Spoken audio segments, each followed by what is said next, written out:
Muy buenas tardes, bienvenidos al Mundo Ahora de France 24. Yo soy Elena Lozano y todo lo que verá a continuación es noticia. Iniciamos. Donald Trump da a Hamás 3 o 4 días para responder a su propuesta en la Franja de Gaza. Si no, advirtió que la milicia lo pagará en el infierno. Está integrada por 20 puntos y fue aceptada este lunes por Israel. El grupo islamista inició hoy consultas con su liderazgo político y militar.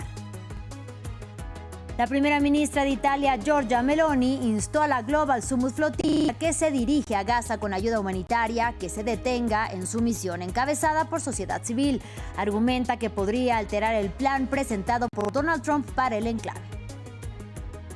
Estados Unidos está al borde de un cierre administrativo. Los republicanos deben convencer a 10 demócratas en el Senado antes de la medianoche para que aprueben los presupuestos. Donald Trump aseguró que es muy probable que se confirme el primer shutdown en 6 años.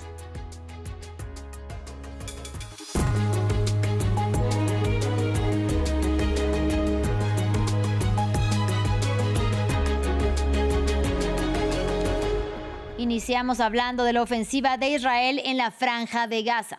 El presidente de Estados Unidos, Donald Trump, puso un ultimátum a Hamás que tiene 3 o 4 días para responder a su propuesta para el enclave palestino. De lo contrario, advirtió que la milicia rendirá cuentas en el infierno.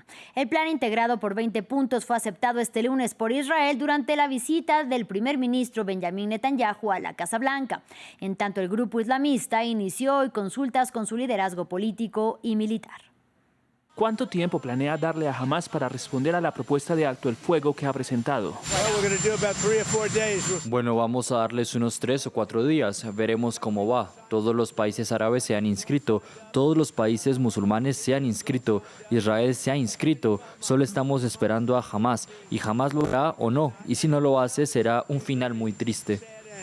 Entre las propuestas incluidas en el proyecto presentado por Donald Trump y aceptado por Benjamin Netanyahu, se contempla, por ejemplo, un alto el fuego permanente, la liberación de rehenes, la retirada paulatina de las tropas de Gaza y un plan de posguerra con un gobierno transitorio sin Hamás. Ampliamos a continuación.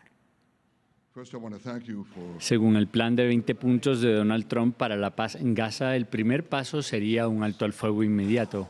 Hamás tendría entonces 72 horas para liberar a los 48 rehenes que permanecen en Gaza, de los cuales al menos 25 han fallecido según el ejército israelí. A cambio, Israel liberaría a 250 prisioneros palestinos y a 1.700 habitantes de Gaza detenidos desde el inicio del conflicto. El plan prevé una retirada gradual y escalonada de las fuerzas israelíes en Gaza. Inicialmente, la Franja de Gaza estaría gobernada por una junta de paz, tecnocrática y apolítica, integrada por palestinos y expertos internacionales, dirigida y presidida por el presidente de los Estados Unidos, Donald Trump. El ex primer ministro británico Tony Blair también desempeñaría un papel en esta organización. Se prohibiría a Hamás desempeñar cualquier función en el gobierno de Gaza, mientras que los miembros de Hamás se beneficiarían de una amnistía si depusieran las armas y aceptaran coexistir pacíficamente con Israel. El marco incluye también planes para invertir en Gaza y reconstruir el territorio devastado. Tan pronto se firme el texto, se restablecerá el acceso a la ayuda humanitaria, supervisada por organismos como las Naciones Unidas y la Cruz Roja Internacional. Una fuerza de estabilización internacional con el respaldo de los Estados árabes mantendrá la paz. A largo plazo se permitiría a la autoridad palestina asumir el control del territorio tras ciertas reformas, y el plan dejaría la puerta abierta a la eventual creación de un Estado palestino. Pero si Hamás rechaza el plan o no lo cumple, Trump afirma que Israel contaría con el respaldo de Estados Unidos para, según sus palabras, terminar el trabajo de destruir la amenaza de Hamás. Y mientras continúan los esfuerzos diplomáticos para lograr la paz, en el terreno Israel intensifica su ofensiva contra el devastado enclave palestino, con principal foco en Ciudad de Gaza. Al menos 42 personas murieron este martes por fuego israelí y según el Ministerio de Sanidad gazatí, al menos 435 personas han muerto de hambre desde hace casi 2 años que Israel lanzó su ofensiva y los muertos superan ya los 66,000. Samuel Salgado Castro nos informa. En el escenario diplomático, un plan para Gaza propuesto por Estados Unidos y aceptado por Israel. En terreno, la Franja de Gaza bajo fuego. En las últimas horas, ataques israelíes han matado decenas de palestinos, varias de las víctimas en Ciudad de Gaza, donde la ofensiva terrestre no cesa. Entre los escombros, Ratep, un niño que perdió su pierna y a su madre en un bombardeo. Con un tubo de plástico recuperado, fabricó una prótesis improvisada para volver a caminar.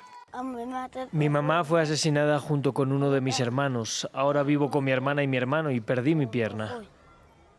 Más de 4.700 palestinos, muchos niños y ancianos, han sufrido amputaciones, a menudo sin anestesia, en un sistema de salud colapsado. Me amputaron ambas piernas, pero aún siento un dolor insoportable. Ojalá tuviera prótesis para moverme. El plan para Gaza de la Casa Blanca, que incluye también al ex primer ministro británico Tony Blair, genera rechazo. Tony Blair es un criminal de guerra por su rol en Irak. Debería estar en el banquillo de los acusados, enfrentando un juicio, no actuando como un presidente de facto o alto comisionado de Gaza por tiempo indefinido. El primer ministro israelí Benjamin Netanyahu advirtió que si no se cumple el plan para Gaza de Estados Unidos, su gobierno terminará el trabajo en el enclave palestino. Y en paralelo, la primera ministra de Italia, Giorgia Meloni, pidió a la Global Summit Flotilla que detenga su misión de ayuda humanitaria a la población civil en Gaza. La mandataria sostiene que podría interferir en la negociación impulsada por el plan presentado por el presidente de Estados Unidos, Donald Trump. Las embarcaciones informaron más temprano que están a menos de 200 millas náuticas de las costas de Gaza, es decir, a 3 días de alcanzar su objetivo. Sin embargo, también alertan que mañana miércoles se acercan a la zona crítica y podrían ser interceptados por el ejército de Israel. Recordemos que España, Italia y Turquía los acompañan en su trayecto. Desde Roma, Irene Savio nos informa. Sí, hola, ¿qué tal? Mucha expectación y también tensión por la flotilla Global Summit. Así nos lo han contado los propios activistas en una rueda de prensa que se ha celebrado este martes aquí en Roma. Dicen que la misión humanitaria, esas embarcaciones que se encuentran en estos momentos en el Mediterráneo, en el intento de llevar ayudas a Gaza, pues estas embarcaciones estarían ya a unas 200 millas de la costa y a unas 100 millas de esa zona considerada de riesgo, es decir, donde podrían ser bloqueados por las fuerzas israelíes. También afirman que Italia ya les habría comunicado que al final de esta jornada estaría retirando esos barcos que había enviado este país para escoltarle y que precisamente por todas estas razones temen un asalto en las próximas horas, un asalto que también podría ocurrir durante el día de mañana, pero siempre en horario nocturno. Y en este contexto también rechazan esas acusaciones de Israel hechas también durante el día de hoy de tener vínculos con Hamas, unas acusaciones que además creen que podrían servir de justificación, de excusa precisamente para ese asalto. Y recuerdan que se trata de una misión humanitaria, una misión integrada por unas 300 personas en estos momentos, representantes de unos 50 países, una misión además de personas pacíficas que van desarmadas y cuyo fin es ayudar a la población civil palestina. Mientras se define si habrá cese de los bombardeos israelíes contra los palestinos en la franja de Gaza, también crece la preocupación con respecto a Cisjordania ocupada, donde 2 adolescentes israelíes resultaron heridos en un atropello e intento de apuñalamiento. Según el ejército de Israel, ambas personas se encuentran conscientes y ya fueron atendidas en el lugar y evacuadas a un hospital. En otro frente de guerra, continuamos en Ucrania porque Rusia llevó a cabo un ataque con drones contra la ciudad de Dnipro, pero esta vez diurno. Un hombre falleció mientras que otras 20 personas resultaron heridas. Además, se registraron daños contra instalaciones médicas, edificios residenciales y oficinas. La ofensiva tomó por sorpresa a los residentes locales, quienes advirtieron que no tienen a dónde correr cuando escuchan las explosiones. Vamos a Estados Unidos. De camino a una reunión inédita celebrada con altos mandos militares, el presidente de Estados Unidos, Donald Trump, informó que el país monitoreará muy seriamente a los cárteles venezolanos que operan por tierra y lo harán en momentos en los que Washington mantiene desplegados en el Caribe buques de guerra y después de atacar al menos 3 embarcaciones venezolanas que supuestamente iban cargadas de drogas y tripuladas por integrantes de cárteles locales. Desde Caracas, los ciudadanos repitieron que quieren vivir en paz. Veremos qué pasa con Venezuela. Venezuela ha sido muy peligrosa con las drogas y otras cosas. Han sido muy peligrosos, así que veremos qué pasa con Venezuela. Teníamos muchas drogas entrando por agua, teníamos drogas acuáticas. Es un término simple, no tenemos barcos en el agua, no hay barcos de pesca, no hay nada. Atacamos varios barcos, probablemente lo vieron, y desde que lo hicimos no tenemos absolutamente ninguna droga entrando a nuestro país por agua, porque era letal. Ahora analizaremos a los cárteles, vamos a analizar muy seriamente a los cárteles que vienen por tierra.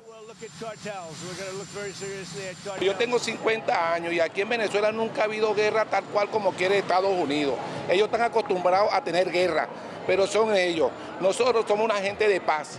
Y siempre, Donald Trump, te vamos a decir, siempre la paz. La guerra es con otro país o con quien tú quieras, pero con Venezuela no te metas, respétanos, porque nosotros somos parranderos, parrilleros y parte de contar, pero que no queremos guerra con nadie, estamos paz y tranquilos, eso es lo que queremos, la paz, la guerra no, porque la guerra no trae nada bueno, no queremos guerra. Entonces, Donald Trump, por favor, ubícate y déjanos en paz.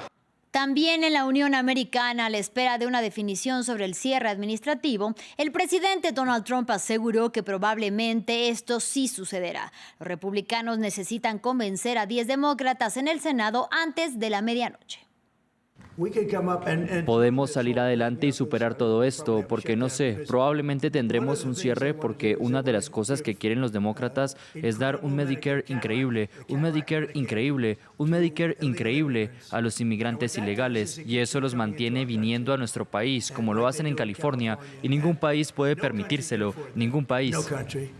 Y finalizamos en Madagascar. Cientos de manifestantes se reunieron el martes en la capital para exigir la salida del presidente Andry Rajoelina tras el anuncio de la disolución de su gobierno a raíz de las masivas protestas por los más recientes cortes de agua y electricidad que han sacudido al país africano. La Organización de las Naciones Unidas afirma que al menos 22 personas han muerto y más de 100 han resultado heridas en las manifestaciones. Ampliamos a continuación. En las calles de Antananarivo, la capital de Madagascar, se repiten las mismas escenas de enfrentamientos que en días anteriores. La policía lanza gases lacrimógenos para dispersar a la multitud. Sin embargo, el uso de la fuerza ha sido condenado por las Naciones Unidas, que el lunes informó de al menos 22 muertos y un centenar de heridos desde el jueves. La juventud, agrupada en el movimiento Generación Z, sigue manifestándose contra el poder establecido, a pesar de los anuncios del lunes. Bajo la presión internacional, el presidente Andry Rajoelina tomó la palabra y disolvió el gobierno. De conformidad con el artículo 54 de la Constitución, he decidido poner fin a las funciones del primer ministro y del gobierno. Una destitución colectiva que no ha calmado en absoluto los ánimos, porque para los manifestantes, quien debe irse es el propio jefe de Estado. 16 años en el poder, le hemos dado muchas oportunidades. Nos hace promesas de borracho, solo piensa en su propio interés y en el de su familia.